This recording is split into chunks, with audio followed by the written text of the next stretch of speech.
All right, so if you're getting into Java, you have definitely hit a wall, and that wall is probably called exceptions.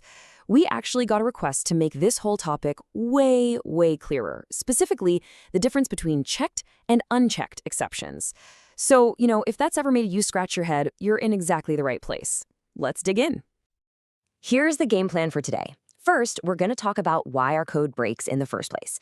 Then, we'll get into the two main flavors of problems, the ones you can pretty much see coming, and, well, the ones that are kind of our own fault. We'll put them side by side and then wrap it all up to show you how knowing this stuff helps you write way better, smarter code. Okay, so let's get into it.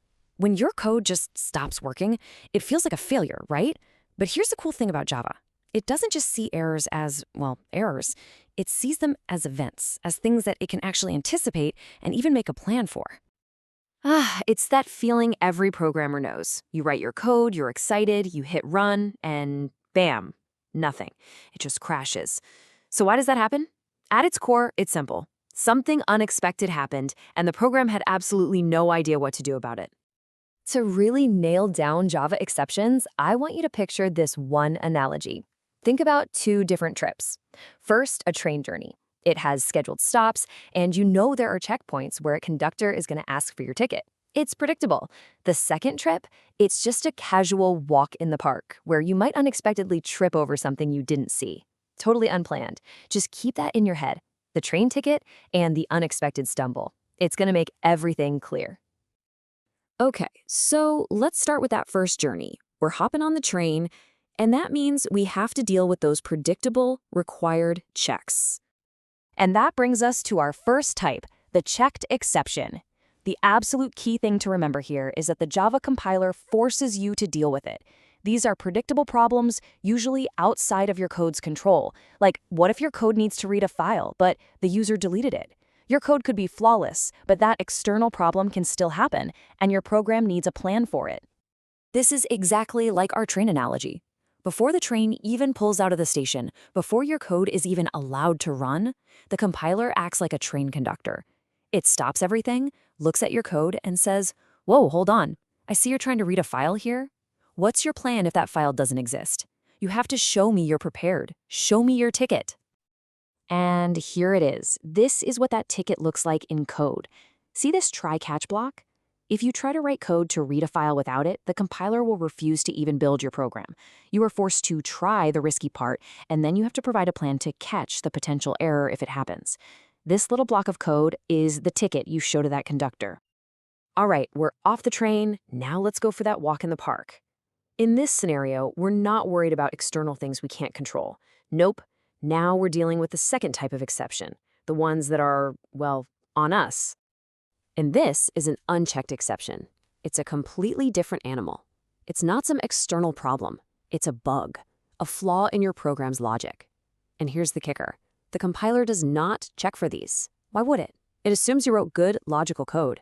These are the errors that sneak by and only pop up when you're actually running the program. And this is our walk in the park. There's no conductor making sure you tied your shoes before you started walking. It's just assumed you did. Tripping and falling is a runtime error. It's a mistake in how you're executing your walk, not some checkpoint you had to plan for in advance. Here's a super common example. You make an array that has 3 spots. We call them index 0, 1, and 2. Then, later in your code, you try to get the item at index 5. Well, that spot just plain doesn't exist. This isn't some outside force causing problems. It's a simple logic bug. The compiler trusted you to know how big your own array was. It's on you, the coder, not to try and access something that isn't there. Okay, so we've met the two types of errors. Now let's put them right next to each other to make this super, super clear. This is the slide where it should all really click into place.